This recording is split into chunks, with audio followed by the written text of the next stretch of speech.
نبی علیہ الصلوۃ والسلام حذیفه ابن یمان رضی الله تعالی عنہ فرمایل حذیفه ته ورشه د دوی په حساب باندې ځان کوه چې د دوی څه حالت دی. غزوه خندق کې ابو سفیان د 10,000 لښکر سره مدینه منورې ته راورسېد، د 10,000 لښکر سره، او د مسلمانانو تعداد 3,000 و. دوی رالو د احد په مقام کې پړاو واچو ابو سفیان، 10,000 کسان یې هلته کېنول، 3,000 یې را روان کړو تاسو راځئ، 3,000 یې د خندق خواله راوستو، د خندق خواله 2,000 کسان دغه په خوا کې پاتې شو، د احد په خوا کې پاتې شو. چې کله دوی هلته راورسېدل بس د دې طرفه به مسلمانانو غشي وشتل، د هغې طرفه به کافرو غشي وشتل. مستقل جنګ نه کېدو ځکه چې په خندق باندې راوړېدی نه شو. د خندق خواله چې راورسېده که نه وی والله دا طریقه خو په عربو کې تر اوسه پورې چا نه ده کړې. پیغمبر چې کومه طریقه وکړه دا داسې چل کړه، موږ ته خو یې لاره بنده کړې ده. په عربو کې خو لا دا چل تر ننه پورې چا نه و کړی. هغې خو نه و خبر چې موږ ته کند خندق کنستلی شوی دی. وي دا داسې چل کړی دی. هلته خبر ولېږه دغې 2,000 کسانو ته، وي مخکې مه راځئ لاره مدینې ته نشته دی، لاره بنده کړې ده. دوی په دغې ځای کې کېناستل. په دوی کې یو کافر و او دا د مکې د قریشو لوی بدماش و، د ده نوم عمر ابن عبدود. دا د مکې د قریشو یو بدماش و عمر ابن عبدود. دی د خندق په دې غاړه ګرځېدو را ګرځېدو چې یو تنګ ځای پکې ومونته په هغې راواختېد، اسې پې م راواړه. چې راواختېدو چغه یې وواله وی هل من مبارز. اوس په مسلمانانو کې داسې څوک شته چې ما ته مخې ته راوځي؟ هل من مبارز څوک در پکې شته دی؟ علي رضی الله تعالی عنه مخې ته ورغی، د تیکې نه توراسې او کړسې ورکو، وی زه موجود یم. د عمر ابن عبدود ورته وی ته څوک یې؟ وی زه علي یم که نه، زه علي یم. وی لرې شه مړه ته وړوکې، ته زما د مقابلې نه یې. خو ځان ته لوی بدماش وي، لوی پهلوان یې ځان ته عمر ابن عبدود.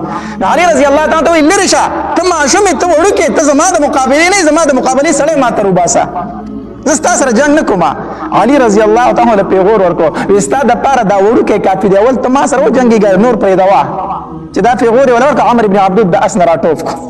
چې دا اس نه راټوف کړو او رامنډه کړه، په علي رضی الله تعالی ګزار وکړو. او چې څنګه ګزار وکړو، د علي رضی الله تعالی دا تندی مبارک زخمی شو. چې زخمی شو او چې علي رضی الله تعالی توره وچوله، سر یې ته هغلته وکړو، سر یې ته لرې کړو. عمر ابن عبدود مردار کړو، ځکه هغه ته خو نبي علیه الصلاة والسلام اسد الله ویلو که نه، شیر خدا د الله تبارک وتعالی شیرو. نو چې شیر خدا لقب چاته میلو شي، نو بیا د نبي علیه الصلاة والسلام د خولې خبره نه غلطېږي. هغه لوی پهلوان او لوی بدماش او ډېر تجربه کار و د جنګونو کې، خو چې علي رضی الله تعالی څنګه توره وچلوله، سر یې ته والی و. عمر ابن عبدود مردار کو. په دې کې یو بل کافر و، هغه د هغې طرفه چغه وواله او اسې په منډه کو، د نبي علیه الصلاة والسلام په حملې باندې را روانه. او چې په منډه راغی دومره جذبه کې چې خندق ته هم نه کتلی، زما د اس په د خندق نه ټوپ کړي، د اس سرخ که د په خندق کې ولګېده، اس هم مردار شو، دی هم مردار شو، دی هم مردار شو. هغې طرف نه بیا د مکې چې کوم کفارو نبي علیه الصلاة والسلام ته ویل چې ته څومره دیت غواړې هغه درله مونږ درکړو، خو مونږ ته د جوسه را واپس کا. دا کوم چې په خندق کې دننه مردار شو ورتاو شو ته، دې مونږ ته واپس کړه، څومره دیت چې ته غواړې هغه درله مونږ درکړو. نبي علیه الصلاة والسلام وفرمایل وی دی مردار دی، د دیت هم مردار دی، وایسئ، هسې مونږ د دیت نه اخلو. دا هم مردار دی، د دیت هم مردار دی، مونږ په ده باندې څه کوو، وایسئ. په دې طریقه باندې هغه جنگ کېدو، ګزارونه کېدو. 3 تنه د کفارو نه مردار شو، 6 تنه د مسلمانانو نه شهیدان شو. په دې کې سعد بن معاذ رضی الله تعالی عنه هم زخمی شو او داغه د ډېره وینه د هغه نه بهېدله، د رګ نه ډېره وینه بهېدله، رګ یې لګېدله، ډېره وینه ترې بهېده. نو سعد بن معاذ رضی الله تعالی یو دعا وغوښته، وی الله کو د مکې د کفارو د نبي علیه الصلاة والسلام سره نور جنګونه پاتې که نه، نو ما مه شهید کوه الله، تر هغې پورې ما مه شهید کوه تر څو چې ما دا کفار په خپل لاس باندې مردار کړي نه دي، ځکه دوی زموږ پیغمبر ته ډېر تکلیفونه ورکړو، ډېر تکلیفونه ورکړو. او که نه چېرته وروسته بله غذا نه وي، الله ماله بیا مرګ د شهادت په دې کې را نصیب کړه، د دې زخم نه ماله شهادت راکړه. دا دعا یې وغوښته. نبي علیه الصلاة والسلام ډېر سخت پریشانه دی، چېرې یو تن راواختېدو په خندق باندې، دویم تن راواختېدو، هسې نه چې رو رو چېرته ځان له طریقه جوړه کړو، په مسلمانانو پسې دې خوا راوانه وړي. 10,000 کسان دي، دې خوا موږ 3,000 کسان یو، تش لاس یو، څه به کېږي؟ زما د صحابه کرامو به څه کېږي؟ بیا نبي علیه السلام ډېر سخت پریشانه دی. نبی علیہ الصلوۃ والسلام حذیفه ابن یمان رضی الله تعالی عنہ فرمایل حذیفه ته ورشه د دوی په حساب باندې ځان پوه کړه چې د دوی څه حالت دی د دوی حالت سره ته ځان پوه کړه نو حذیفه رضی الله تعالی نبی علیہ الصلوۃ والسلام ته فرمایي الله پاک پیغمبر خو ما پیژنې د مکه خلق دی هغه به ما او پیژنې نبی علیہ الصلوۃ والسلام ورته فرمایل الله به تا پنا کوي پټي بری الله به تا پټوي حذیفه رضی الله تعالی فرمایي وي قسم په الله لا ما په خیمو کې دنه ګرځیدم سړو براته کتلو د چا نظر برابرۍ کار نه کو هر سړي د مخله ورتلم چا پیژندلم نه الله تعالی پټوم وي حتی در دې پوري چې ابو سفیان په ټیم کې کافر او مسلمان شوی دی وي ابو سفیان را مخله راغی وی اراده مې وکړه چې سر ته ومه اراده مې وکړه تور مې لاس مې کوتوري ته ما چې سر ته وم خو د نبی اسلام خبره را ده شو چې ګوره حذیفه سکه بنه صرف خبر واخله ما چې خمو کده خو نبی اسلام منه کړه منو سبنه کومنو وسمه ورته ونی واپس رالم نبی علیہ الصلوۃ والسلام را تاسو کو حذیفه څنګه چل دی ما ورته چې د الله پاک پیغمبره سو کوئی زو سو کوئی پاتې کیږي سو کوئی زو سو کوئی پاتې کیږي سو کوئی راغلی دومره ورځ هتې کړی سو شو نبی علیہ السلام په خبره سره شو خوشاله شو خو یو غم ورته په بل خبره ورسید نبی رسول الله ته غم په دې خبره ډیر زیات ورسید کنه چې ابو سفیان څنګه راغی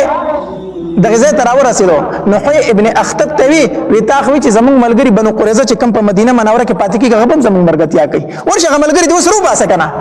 چې موږ په بار نه حمله وکړو مدینه منوره کې بدن ناغي حمله وکړي نو خو ابن اخطب روان شو په بنو قریظه وپسې نو دا وی چې کم مشر کعب ابن اسد د بنو قریظه چې کم سردارو هغه چې دا خو ابن اخطب ولیدو کنه نو د کلا دروازه بند کړه نو دو ورته دروازه ټکوله دنه نو تاغه आवाज وکړو وی الله دې برباد کا ته بیا سه مصیبت لما پس راغلی دو ورته زمونږ مرګتیا وکا وینه ما د نبی رسول الله سره د جنگ باندې معاهده کړی زدانه شم ماتولې او ما سره نبی رسول الله ترنه پر خیانت نه کړی زسن خیانت وکما د کعب ابن اسد ته د حي ابن اخطب ته دروازه لګه کولاو چې تاسو سره سو خبرې وکم بهرحال دورته دروازه کولاو کړه د حي ابن اخطب په خبرو کې راوس دومره راوستو چې کعب ابن اسد هغه خپل معاهده ماته کړه موږ ټول عرب راوځي شو مسلمانان ختمو تاسو سره مرګري شنو تاسو هم نو موشي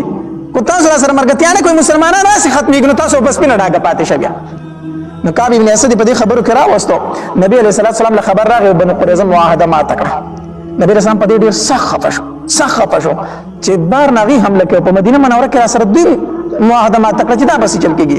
نبی علیہ الصلوۃ والسلام درې صحابه کرام ولګل تاسو لاړ شئ د بنو قریظه معلوماتو کې چې تاسو رښتیا معاهده ما تکړه دا درې صحابه کرام ولګل سعد بن معاذ سعد بن عباده او عبد الله بن رواحه رضی الله تعالی عنهم اجمعین دا درې واړه ولګل تاسو معلوماتو کې دوی چلاړو کعب بن اسد سره میلو شو ګړه بړا وکړه سلام کلام شو کعب بن اسد ورته تسل راغلی څه چلې هغه ورته خبر شي چې تا د نبی علیہ الصلوۃ والسلام سره معاهده ما تکړه ته جنگ باندې ست معاهده د نبی علیہ السلام سره کومه معاهده د څه شي معاهده ما اوس سره شي معاهده نه کړی بالکل انکار شو ما اوس سره شي معاهده نه دشمنان می مخ کې می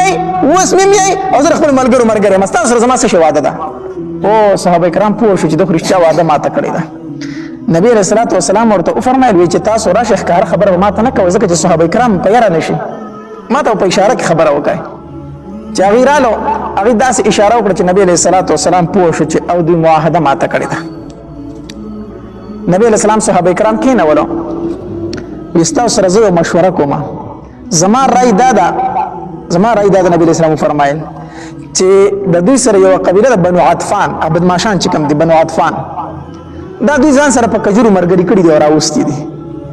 نو زه پسې پیغام لېږم چې موږ به د مدینې منورې د کجورو درې مېسه تاسو له درکو واپس شئ د دوی نه واپس شئ نو ابو سفیان به د دې خبرې سره کمزوری شي سعد بن معاذ رضی الله تعالی پاسې د الله پاک پیغمبر دا کوم خبره چې تا وکړه چې بنو عطفان له د مدینې منورې د کجورو درې مېسه ورکو دا د الله تبارک وتعالى د طرفه حکم دی کوستا اسی ورای دا خدای الله د طرفه حکم بس بیا موږ منلې بیا به موږ خبره نه کوو خو خدای الله د طرفه حکم نه ستار رائے بیا به موږ خپل رائے پېښ کولی شو نبی علیہ الصلوۃ والسلام فرمایي د الله د طرفه حکم نه دی زما یو رائے د چوم کړه وی د الله پاک پیغمبر دا رائے ته زموږ د پاره وای کنه نور صح حکمت پکې نه نبی علیہ الصلوۃ والسلام ورته فرمایله تاسو د پاره وامه زکه چې تاسو یو څو تنه یو غلس در راخر دی چې په تاسو باندې راشي ز خپل صحابه باندې تکلیف نشم برداشت کولای نظام د مدینه منورې دا کجوري بوله ورکو چې دی واپس شي سعد بن معاذ رضی الله تعالی فرمایي د الله پاک پیغمبر به زما راي ووره ایمن کافرو